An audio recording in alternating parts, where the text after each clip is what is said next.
Before we even talk about lessons, before we even use words like spiritual, awakening, or inner truth, I want to ask you something real, something simple but uncomfortable.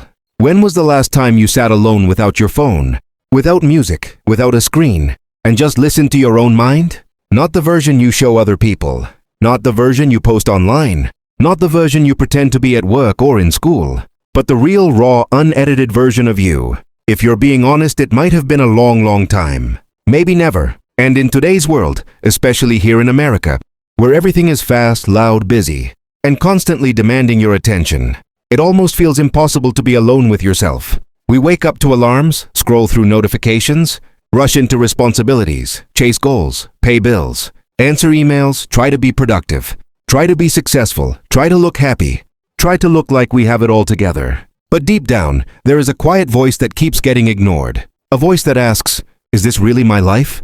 Is this really who I am? Is there something more than this routine, this noise, this endless cycle?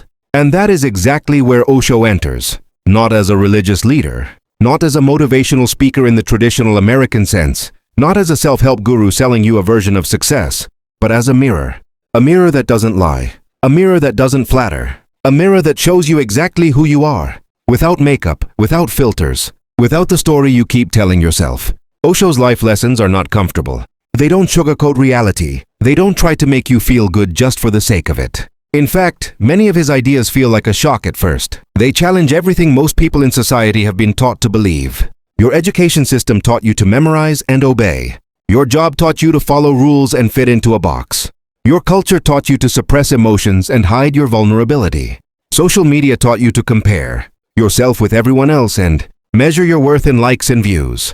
But Osho looks at all of that and says, you have been hypnotized by the world, not in a dramatic Hollywood way, but in a very real, psychological, almost invisible way. He says the world didn't just tell you how to live. It told you how to think, how to feel, how to love, how to be afraid, how to succeed, and even how to fail. And when you really think about it, you can see it everywhere around you.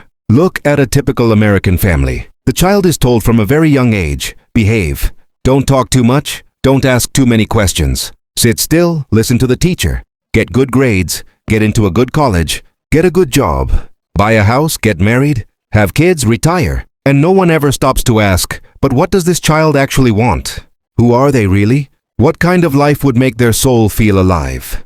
We are trained to fit in. We are taught to be normal. And Osho says that the moment you try to be normal, you kill something extraordinary inside you. Because no one is meant to be normal. No one is meant to be a copy. No one is meant to live a second-hand life designed by society. And yet, that is exactly what most people are doing without even realizing it. Think about the office worker in New York who sits on the subway every morning, headphones on, coffee in hand, staring at the screen, mentally counting the years left until retirement. Think about the single mother in Los Angeles working 2 jobs, doing her best, but secretly feeling like her dreams got buried under responsibility. Think about the college student in Texas, drowning in student loans, panic about the future, trying to figure out who they even are in a world that keeps telling them who to be. These are not weak people. These are not lazy people. These are human beings who were never taught how to listen to themselves. Osho's teachings don't start with changing your bank account, your job, your body, or your relationship status. They start with something far more powerful and far more terrifying: awareness. Awareness of your thoughts, awareness of your conditioning, awareness of the fact that most of what you believe isn't actually yours. And the reason these lessons hit so deeply, especially for a modern American audience, is because on the outside, America looks like freedom. Freedom of speech, freedom of choice, freedom to chase the American dream. But inside, many people feel trapped. Trapped in expectations, trapped in roles, trapped in the need to please, trapped in fear, trapped in comparison, trapped in a life that looks good on Instagram but feels empty when the lights go off and the phone is put down. This is why Osho's words feel like a wake-up call in the middle of a dream. Not a gentle nudge, a shake, a moment where you suddenly realize that maybe life is not supposed to be only about surviving from weekend to weekend. Maybe it's not supposed to be about rushing, hustling, proving, and pretending. Maybe life is supposed to be something else entirely. Something more silent, more real, more alive. In this journey together, as we go through these 10 life lessons, I don't want you to just listen. I want you to feel. I want you to notice what happens inside you when certain truths hit. You might feel resistance. You might feel confusion. You might even feel anger. That's okay. That means something inside you is awake enough to respond. These lessons are not about becoming better in the eyes of society. They are about becoming real in the eyes of your own soul. They are about unlearning the lies you were taught and remembering the truth you were born with. They are about shifting from a life that is controlled from the outside to a life that rises from the inside. So as you listen, don't compare. Don't judge. Don't try to fully understand with just your logical mind. Just breathe. Just listen. Just let these ideas touch the part of you that has been sleeping for too long. Because the most powerful revolutions don't start on the streets. They start in silence. They start inside. They start with one person having the courage to see reality as it really is. And that person, right now, is you. Most people don't even realize how much of their life is happening in a place that doesn't actually exist. That might sound strange at first, because you're probably sitting in a real room, hearing real sounds, holding a real phone, or sitting in front of a real screen right now. But the truth is, your body is here, and your mind is almost never here. It's either running back into the past, replaying old conversations, old mistakes, old heartbreaks, old embarrassments, or it's racing into the future, creating imaginary problems, imaginary failures, imaginary disasters, and sometimes imaginary success. And while the mind is doing all of that time traveling, life is just passing by like a beautiful view from a train window that you're not even looking at. Osho spoke again and again about one simple, uncomfortable, powerful truth. The past is gone. The future has not arrived. And the only real moment is now. But we live as if the opposite is true. We live as if the present moment is just a bridge between yesterday and tomorrow. A tiny, unimportant second that we can ignore. And this is where suffering is born. Not because life itself is hard, but because we are never fully in the life we are actually living. Think about someone driving on a highway in California during their daily commute. The sun is out, the sky is wide, the mountains are in the distance, music is playing in the car. But the person isn't really seeing any of it. Their body is behind the wheel, but their mind is arguing with their boss from yesterday, or panicking about a bill that is due next week, or replaying something they should have said to an ex 5 years ago. They finally arrive at work and later don't even remember driving there. Ever done that? Where you get to a place and think, how did I even get here? That wasn't autopilot. That was absence. The body was present, but the soul was somewhere else. And this doesn't just happen with driving. It happens with everything. People sit at dinner tables, scrolling through their phones, while their kids talk about their day. Couples lie in bed next to each other, staring at separate screens. Their bodies touching, but their minds worlds apart. A movie plays, a conversation happens, a beautiful moment unfolds. But it is barely noticed because the mind is too busy being anywhere except where it is. Osho would say, the moment you miss the present, you miss life. Because life is not waiting for you in the future. It is not stored safely somewhere in the memory of your past. Life is only happening right here, right now, in this breath, in this heartbeat, in this second that is already disappearing. And in a culture like the one in the United States, this problem is even more intense. You are taught to plan, to grind, to set goals, to think about the future, to build your future, to secure your future. From childhood, the focus is always on what's next. What grade are you going to pass? What college are you going to? What career will you choose? How much will you earn? Where will you live after that? Then, after all that, maybe you can relax someday. Retirement, vacation. Then, I'll enjoy life. But that then never really comes, because the future is just a story that keeps moving further and further away. So people live their entire lives waiting. Waiting for the weekend. Waiting for Friday. Waiting for summer. Waiting for the kids to grow up. Waiting for more money. Waiting for someone to love them. Waiting for the right time. And in all that waiting, the actual miracle of being alive is quietly wasted. Osho would laugh at how serious people are about a future that does not exist, and how careless they are with a present that is everything. He didn't teach time management. He taught time freedom. Not how to squeeze more tasks into your day, but how to actually enter into your day. To be in it, fully, without mental commentary. Imagine eating a simple meal. Nothing special. Just a sandwich and a cup of coffee or tea. Most people will eat that while watching something, thinking about something, talking about something. But imagine instead you really taste the bread. The texture, the warmth, the smell. The way it feels in your mouth. Imagine you watch the steam rise from your cup and feel the warmth between your hands. Nothing mystical, nothing dramatic, just real presence. In that moment, something changes. life becomes rich again. And strangely, problems grow smaller. Anxiety fades. The mind becomes quiet. It feels simple, but the ego hates simplicity. The ego wants complexity. The ego wants stories. The ego wants to turn your life into a drama filled with regret and fear. But when you are present, the ego has no power. Because the ego only exists in time. It exists in what happened or what might happen. It cannot survive in the now. This is why when people say, I have anxiety, or I have depression, or I have overthinking, what they really mean is, I am living in time instead of living in life. Anxiety is the future. Depression is the past. Peace is the present. Think of a young professional in Chicago, constantly worried about career growth, LinkedIn profiles, salary comparisons, promotions. She wakes up already stressed about emails that haven't even come yet. She falls asleep thinking about things she said wrong earlier in the day. Her body is exhausted, but her mind never rests. Now imagine if, for even 20 minutes a day, she just sits and observes her breathing. No planning, no worrying, just breathing and being. At first her mind will fight. It will bring up thoughts like, this is a waste of time. You should be doing something productive. But slowly, with practice, she will begin to feel something she hasn't felt in years. Space inside her own mind. Silence, a sense of being enough, without needing to become something else. And that is what Osho was pointing toward when he talked about living in the present. Not some poetic philosophy, but a very practical rebellion against unconscious living.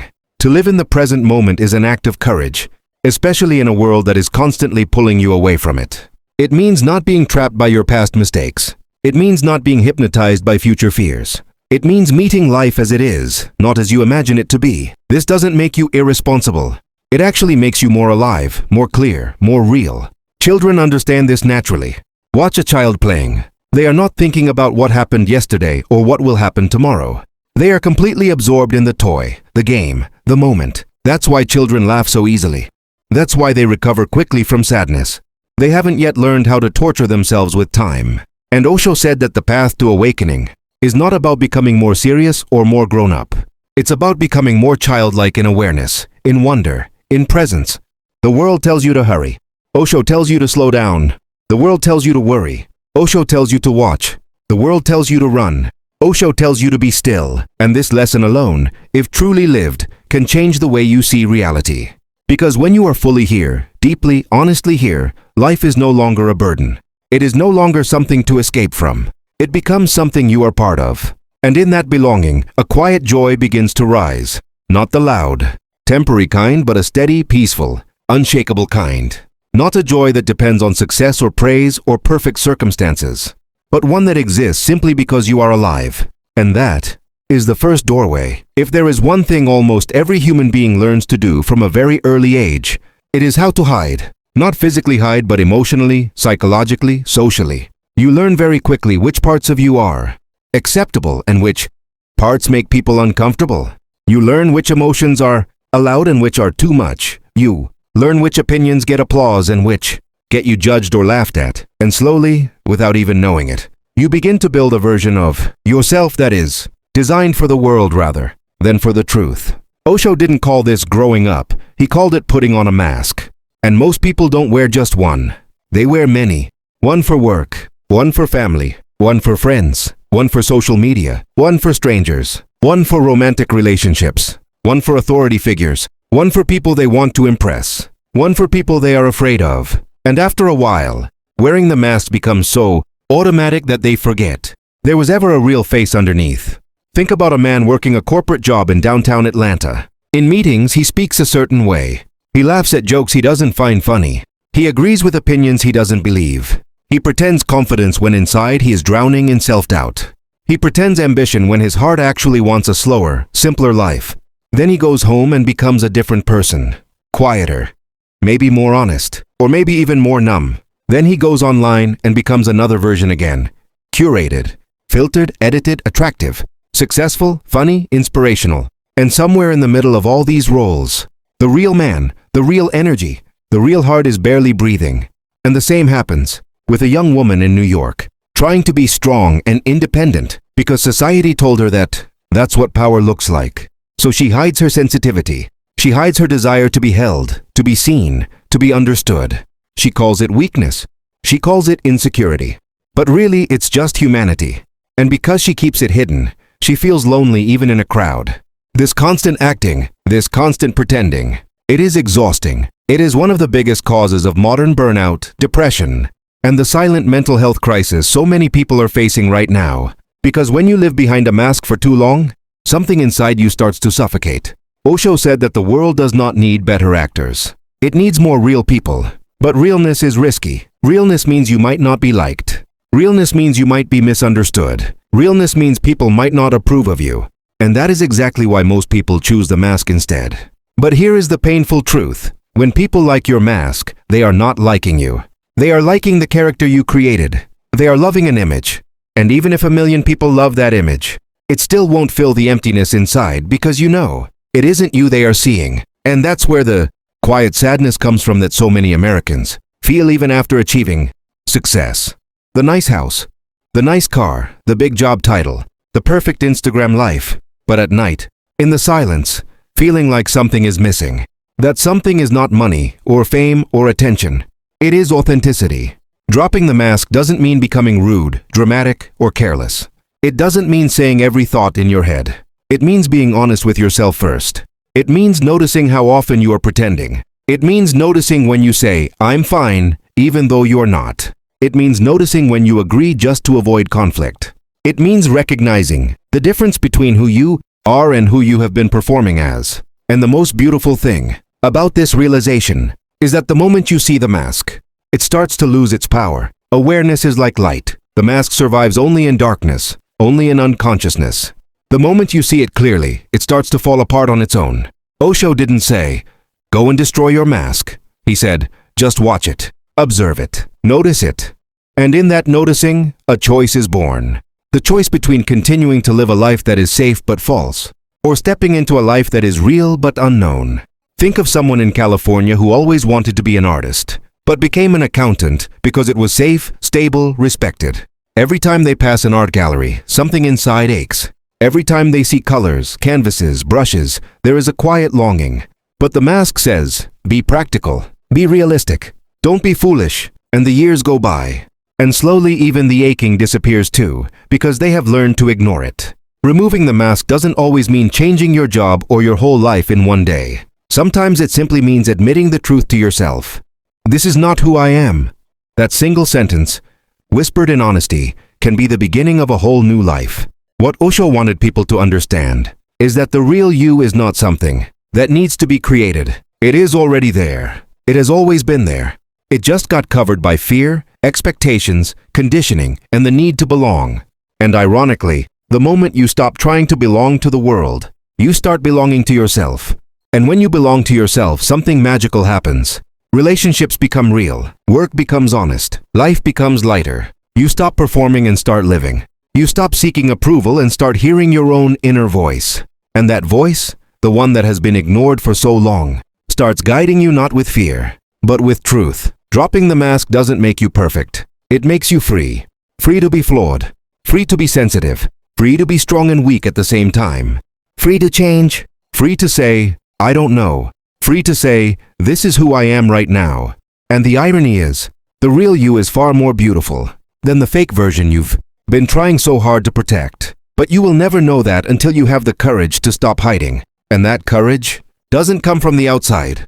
It comes the moment you decide to stop betraying yourself. Most people think they understand love because they have felt attraction, attachment, desire, or emotional connection. But what they call love is often just a deep mixture of need, fear, hope, expectation, and loneliness wrapped in a beautiful word.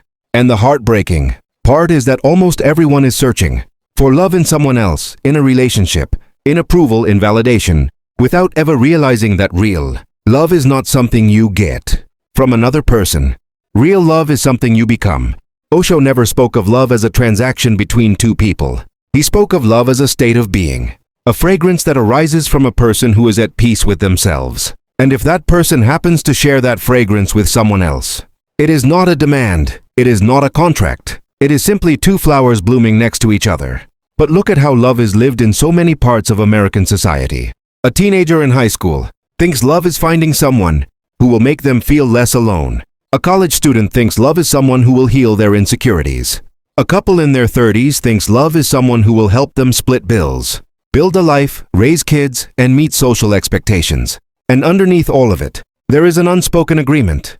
I will love you if you make me feel wanted, needed, special, safe. But the moment the other person fails, and they always will, because they are human, that love begins to crack. Disappointment enters, anger enters, blame enters, possession enters, control enters. And now, what was once called love becomes a source of pain, drama, jealousy, and fear of loss. Osho would say that this is not love. This is emotional dependency. This is fear wearing a romantic mask. Think of a woman in New York City who feels empty inside. She meets someone who showers her with attention. Suddenly she feels alive, worthy, important. She calls this love. But what happens if that person pulls away even a little? Panic, overthinking, anxiety. She checks her phone 100 times. She wonders, did I do something wrong? Is he losing interest? Is he talking to someone else? The feeling isn't love. It's fear of abandonment. It's the fear of going back to that emptiness she felt before. The same is true for a man in Texas who has never been taught to understand or express his emotions. So he looks for a partner who becomes his emotional universe. She becomes his identity, his stability, his meaning, and he calls this love. But in reality, he has handed all his power to another human being. What Osho taught is radical. If you cannot be alone, you cannot truly love. Because if you need someone, your relationship is not love, it's dependence. Love happens only when you are so fulfilled within yourself that you don't need another person to complete you. You share not because you are empty, but because you are overflowing. And this goes completely against the romantic stories that movies, songs, and social media have fed people for decades. You complete me. I can't live without you. You are my world. These phrases sound beautiful in Hollywood movies, but in reality, they are declarations of inner emptiness. When you say someone is your world, you are also saying that without them, you are nothing. Osho said that real love is freedom. It doesn't cage, it doesn't possess, it doesn't demand. It doesn't say, you must be this way or I will stop loving you. Real love says, be who you are, and I will be who I am.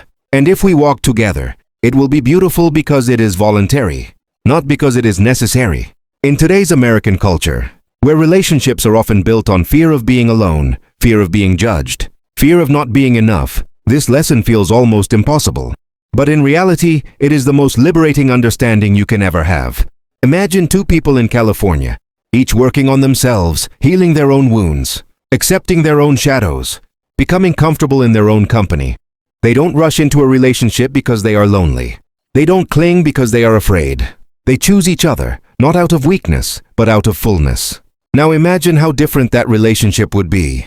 Less drama, less jealousy, less control, more respect, more space, more truth, more love. That is what Osho meant by love being a state of being.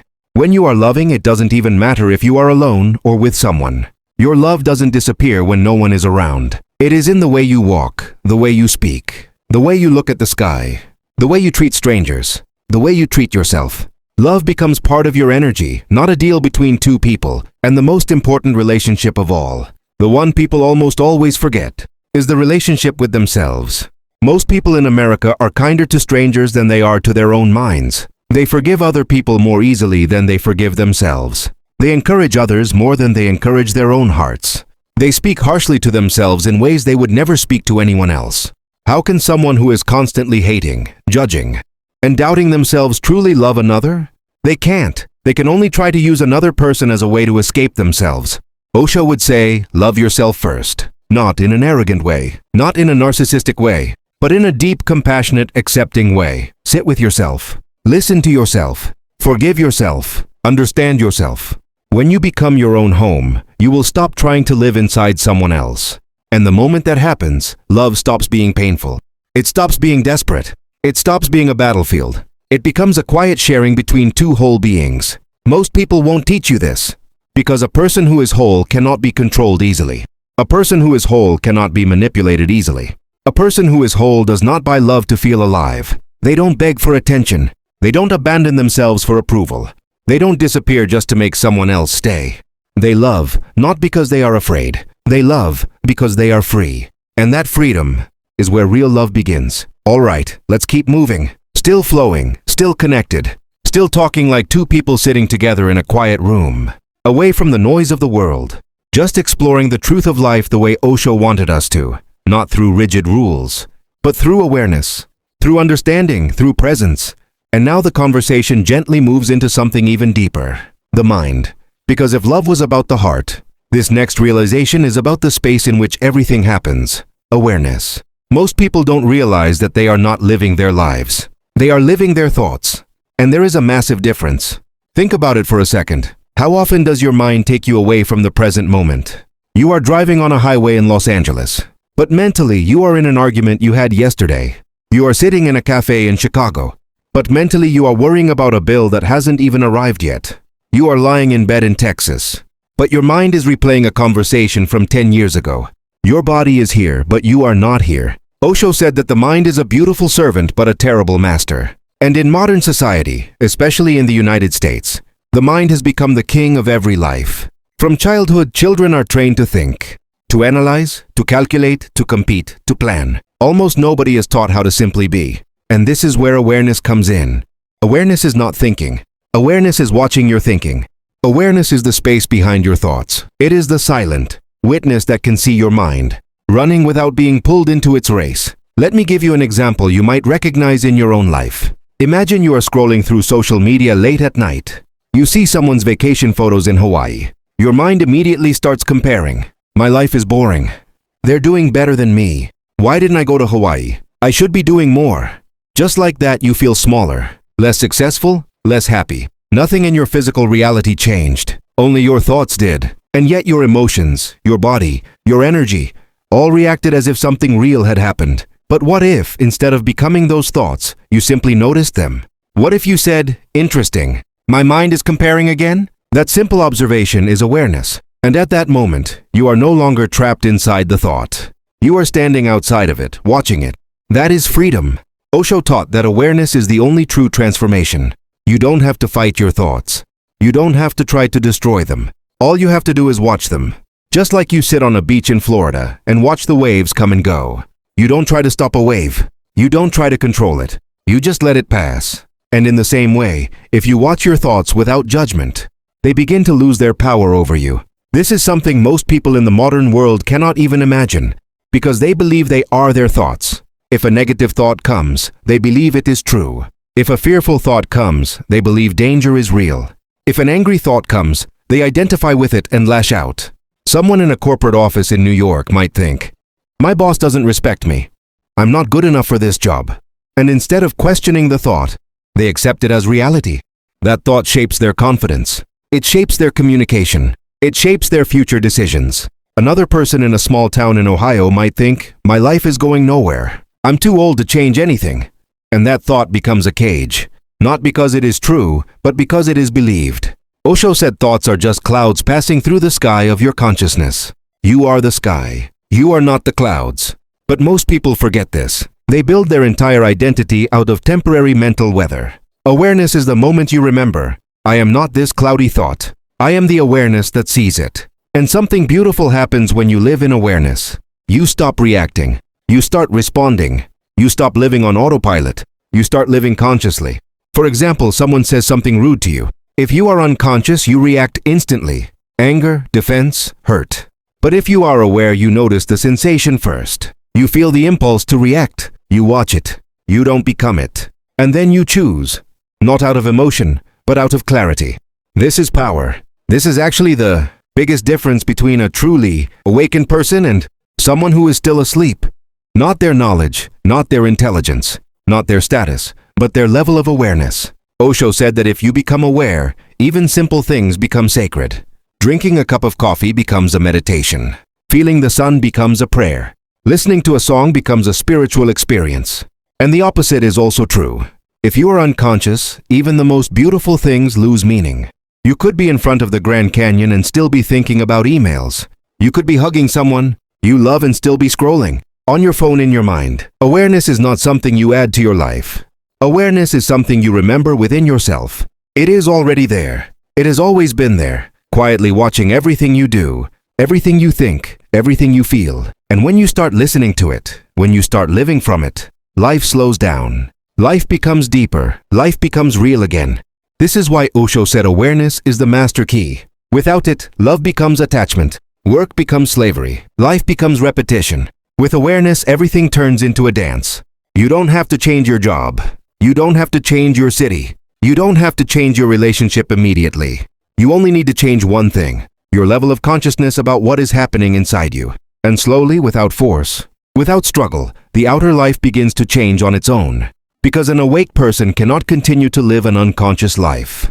They simply outgrow it. They simply move beyond it. Just like a snake sheds its skin, not because it is fighting the old skin, but because it has grown beyond the need for it. And that is the silent revolution Osho wanted for humanity. Not one of violence, not one of rebellion, but one of awareness. All right, let's keep flowing together, still in that same quiet, honest heart-to-heart space. No chapters, no breaks, just truth unfolding, the way Osho would have wanted it. Like a soft but powerful wave washing over old beliefs, old conditioning, old illusions. And now the river of understanding moves toward something very uncomfortable for the modern mind, especially in a country like the United States where identity is often built on name, title, status, followers, bank balance, achievements, and labels. Now we move into the illusion of the ego. Most people in the world, and I'm talking especially about modern American society, believe that the I they speak about is real, solid, fixed, and permanent. They will proudly say, I am a doctor. I am a soldier. I am a millionaire. I'm a failure. I am an introvert. I am a star. And what they don't realize is that all of these things are not who they really are. These are just costumes they have put on, temporary masks they wear for a small part of their journey on earth. Osho explained that the ego is not your true self. It is a social construction, something created by comparison, by praise, by blame, by competition, by fear, by approval. A child is not born with an ego. A baby doesn't think, I am better than the other baby. A baby doesn't compare its value with another baby. A child simply exists, but the moment that child enters the world of school, grades, rewards, punishments, competition, judgment, ego begins to form. In an American classroom, one child is praised for being gifted. Another is labeled as slow. One child is told, they are talented in sports. Another is told they're not good enough. Slowly, unconsciously, each child starts building a story about who they are. And that story begins to define their whole life. The smart one grows up afraid of failure. The not good enough one grows up afraid to try. The popular one grows up addicted to attention. The invisible one grows up hungry for validation. And all of this is ego, because the ego only exists through comparison. It only exists when there is another person to be more than or less than. The ego doesn't say, I am. It always secretly says, I am better than, or I am worse than. And this is where suffering is born. Osho said, the ego is the root of all misery because it is constantly hungry. No matter how much you feed it, it wants more. More success, more recognition, more admiration, more power, more control, more likes, more followers, more wealth, more beauty. Now just look around America today. Social media is literally an ego factory. People don't just take a photo, they take the perfect photo.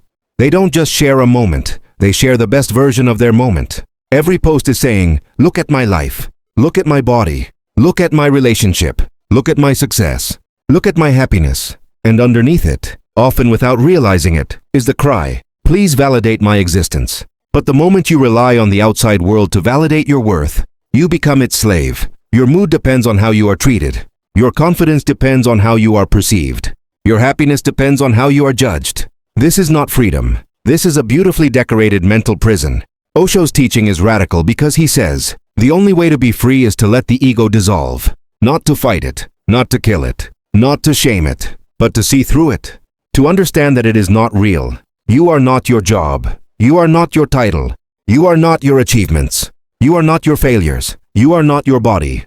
You are not your reputation. All of these things can change in one night. A person who is rich today may lose everything tomorrow. A celebrity adored by millions can be forgotten in a year. A strong, healthy body can fall ill. A respected person can be criticized. If your identity is tied to something that can be taken away, then your identity is not true. So what remains? Osho would smile and say, only awareness remains. Only consciousness remains. Only being remains. When you drop the ego, you don't become nothing. You become everything. You become open. You become vast. You become free. You stop living as a small, separate me, fighting against the world. And you start living as part of the whole. And that's where real peace begins. Think of someone working in a high-stress corporate office in New York. They are obsessed with moving up the ladder. They sacrifice their sleep, their health, their relationships for a title. Manager, director, VP, CEO. And the day they reach that title, they feel satisfied for a moment. And then the emptiness returns. And now they want the next level, the next bonus, the next recognition. That never ends. But imagine that same person realizing, I am not this title. I am awareness experiencing this job for now. Suddenly the pressure decreases. The fear decreases. The tension disappears. They still work, but now there is no desperation in it. There is no identity attached to it. They are free even while working. This is what Osho meant by real freedom. Not running away from society, but living in society without being trapped by it. Without being defined by it. He called it Zorba the Buddha. A person who lives fully in the world, but is not of the world. Someone who can enjoy life, but is not owned by it. Someone who plays the game, but is not lost in the game. And the most beautiful part is this. When the ego dissolves, compassion naturally arises. Because the ego is what separates me from you. But when it is gone, you see others as yourself. And how can you hurt yourself? How can you hate yourself? How can you judge yourself? In a world like ours, full of division based on race, religion, politics, sexuality, status, nationality, Osho's message is not just spiritual, it is revolutionary. That if humanity dropped even 10% of its ego, war would be impossible. Hatred would make no sense. Discrimination would die naturally. Because division is the language of the ego. Oneness is the language of truth. And when you begin to taste even a little of that oneness, you start to feel lighter, quieter, more peaceful, more present, more real. You stop trying to prove yourself. You stop competing. You stop comparing. You just exist. And that existence is enough. You are enough. Not because someone said so. Not because you achieved something. Not because you proved something. But because you are. And that quiet realization, that simple truth, is more powerful than anything the ego could ever build. All right, let's continue. Still in one living stream, still talking heart to heart, still grounded in Osho's energy, and still speaking directly to the American soul that has been quietly conditioned to follow, to copy, to fit in, to obey patterns instead of creating its own. Now the flow moves into something that is deeply uncomfortable for society, but absolutely essential for awakening, creativity, individuality, and the courage to walk alone. From the moment a child is born in this world, especially in a system like the United States where education and productivity are treated like religion, the child is not truly educated. The child is trained. Trained to sit still. Trained to raise their hand. Trained to repeat what the teacher says. Trained to follow the rules. Trained to fit inside a very specific structure. And slowly, the most beautiful, wild, unpredictable creative force in that child starts getting trimmed down. Shaped, disciplined, controlled, and eventually silenced. A small child doesn't color inside the lines. They draw what they feel. They create worlds that don't exist yet. They sing without caring if the note is perfect. They dance without thinking how they look. They imagine themselves flying, becoming heroes, being magicians, artists, explorers. But somewhere along the line, someone says, that's not practical. You can't make a living doing that. Be realistic. Follow the rules. Choose a safe career. Don't be weird. Don't stand out so much. And slowly, the child learns the most dangerous lesson of all. It is safer to copy than to create. Osho saw this tragedy very clearly. He said that society doesn't want creative, aware, wild individuals. It wants obedient, predictable, manageable people. Because a creative person is dangerous to the system. They question old traditions. They break outdated rules. They don't accept because that's how it's always been done as an answer. They don't color inside the lines of a world that was drawn by people who were afraid to step outside the lines themselves. Think about a student in an American high school who has a unique way of thinking. Maybe they don't want to follow the same career path as everyone else. Maybe they want to be a poet, a filmmaker, a spiritual teacher, a healer, a philosopher, an inventor. But instead of encouraging that uniqueness, the system often pushes them toward standard success.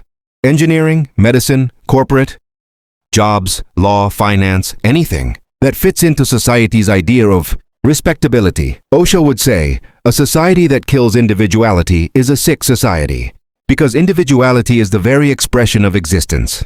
In nature, no two leaves are identical. No two fingerprints are the same. No two snowflakes repeat the same pattern. And yet humans, the most conscious beings on the planet, are taught to be identical to each other. Same clothes, same trends, same opinions, same goals, same dreams, same fears. It is a kind of spiritual slavery that looks like normal life. Osho believed that creativity is not just about painting or music or art. Creativity is a way of living. It is how you walk, how you speak, how you love, how you solve problems, how you approach your day. A creative person doesn't live by copying a life plan given by someone else. They listen to their own inner voice. And that inner voice is quiet. It is subtle. It doesn't shout. It doesn't beg. It doesn't demand attention. It simply whispers, "This is your path." But to hear it, a person has to be brave enough to step away from the crowd. And this is where the next great challenge appears: walking alone. Most people are terrified of being alone, not just physically, but emotionally, socially, mentally. They would rather follow the wrong crowd than walk alone in the right direction. They would rather live a fake life with approval than a real life with criticism. They would rather be accepted than be authentic. Osho said that until you have the courage to be alone, you cannot be free, because the crowd will always pull you back into its unconsciousness. The crowd is afraid of awareness. The crowd is afraid of originality. The crowd is afraid of those who do not follow. If you look at history, every great mind, every real revolutionary of consciousness had to walk alone at first. Jesus walked alone. Buddha walked alone.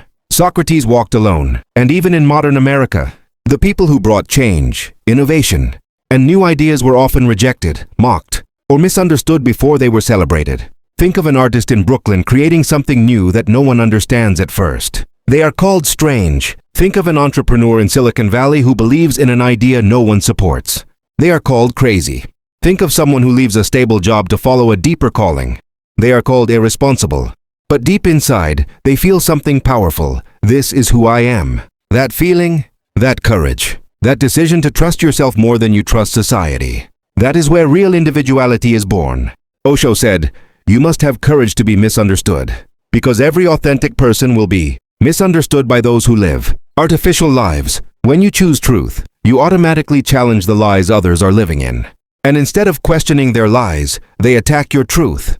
But your job is not to convince them. Your job is not to prove them wrong.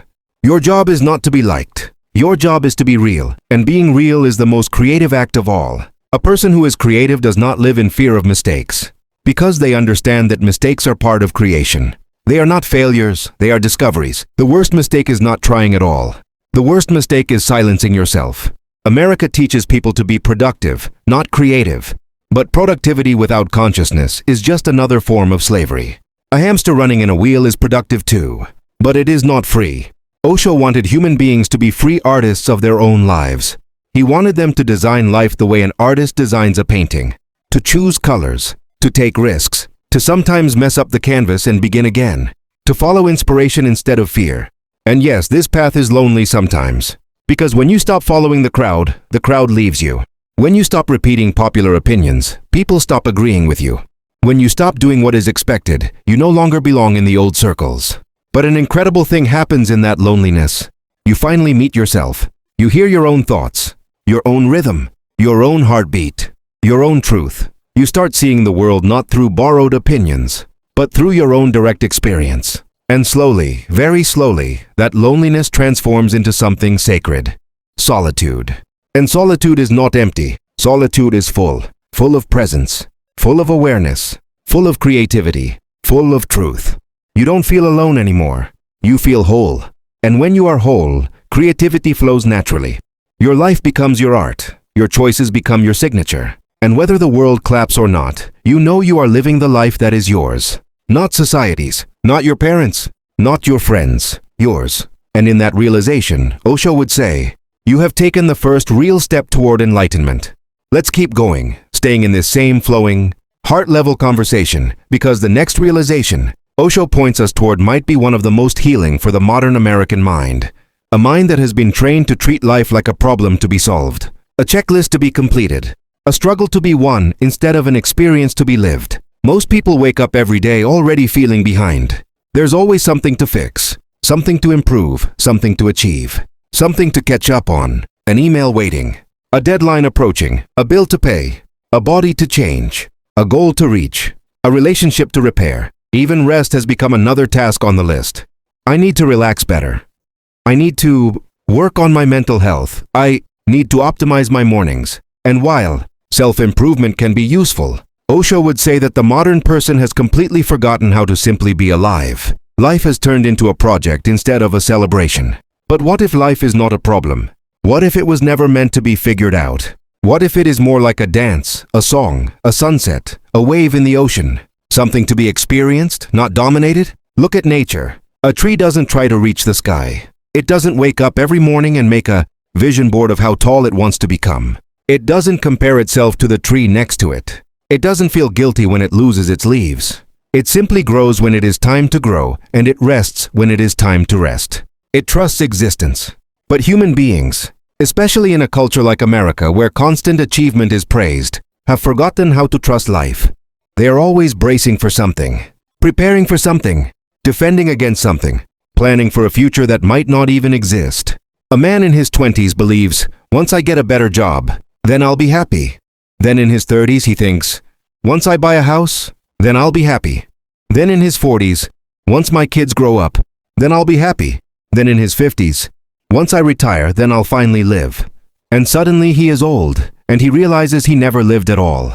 Osho called this the great tragedy of humanity, postponing life, waiting for a future moment that never arrives, while the only real moment, now, keeps slipping through our fingers. He said, don't wait for happiness. Happiness is not a destination. It is a way of traveling, and this changes everything.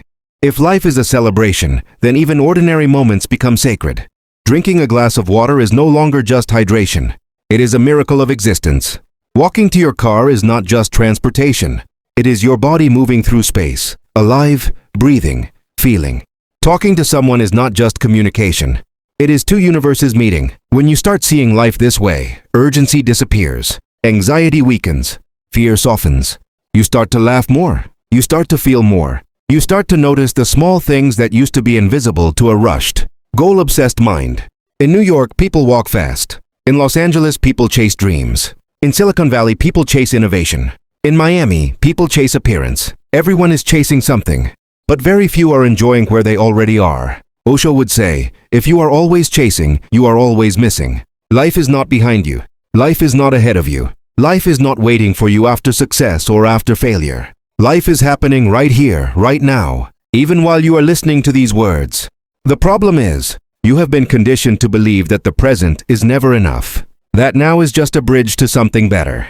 But in reality, now is the only place where life ever happens. Yesterday was memory. Tomorrow is imagination. Only now is real. And if you bring your awareness into this moment, fully, deeply, honestly, you might just feel something you haven't felt in a very long time. Peace without a reason. Joy without a cause. Love without a condition.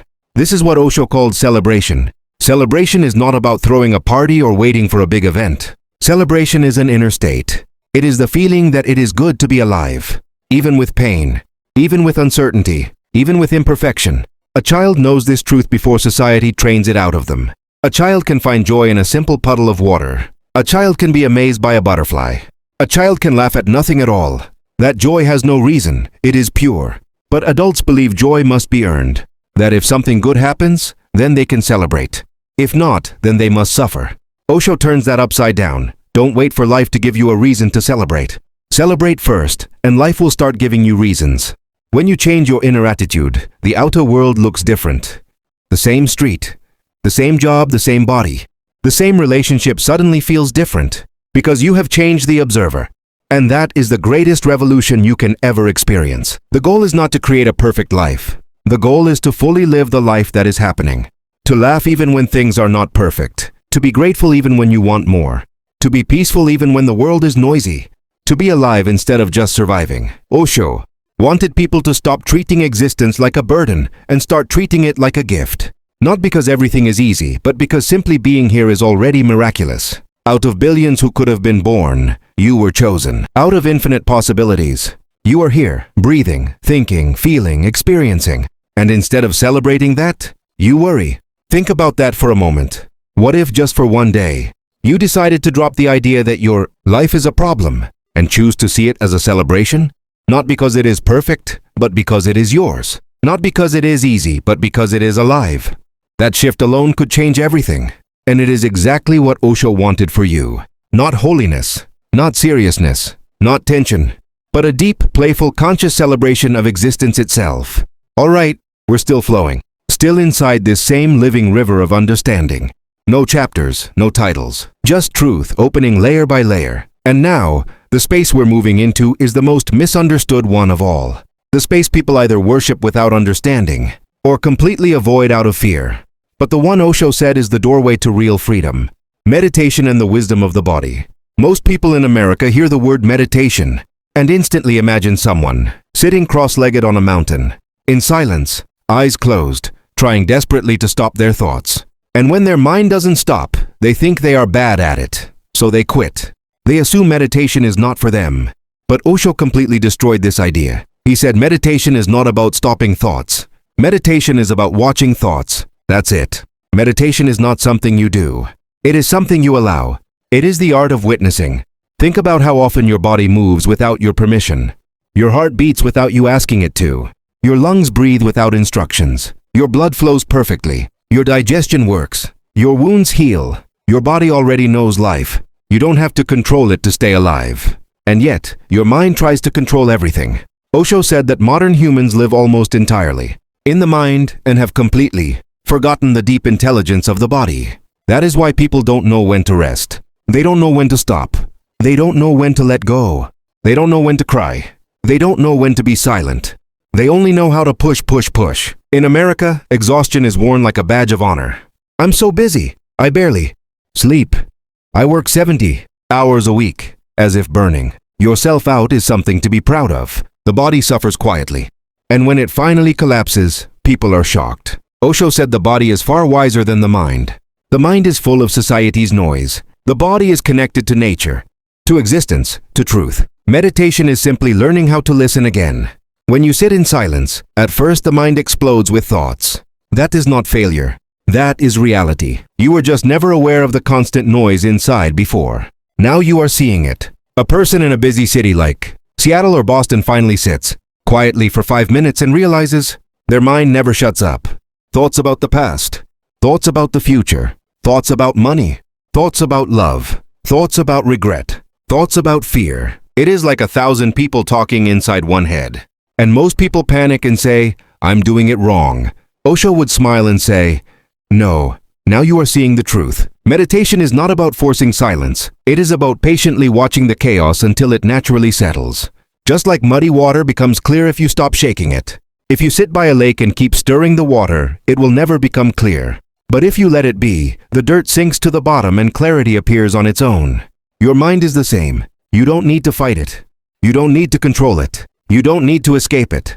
You just need to sit and watch, like a witness. And something miraculous happens over time. The gap between your thoughts grows. Tiny spaces of silence begin to appear. And in those spaces, you meet yourself. Not the version created by the world. Not the ego. Not the past. Not the future. But your true presence. That presence is peaceful. That presence is whole.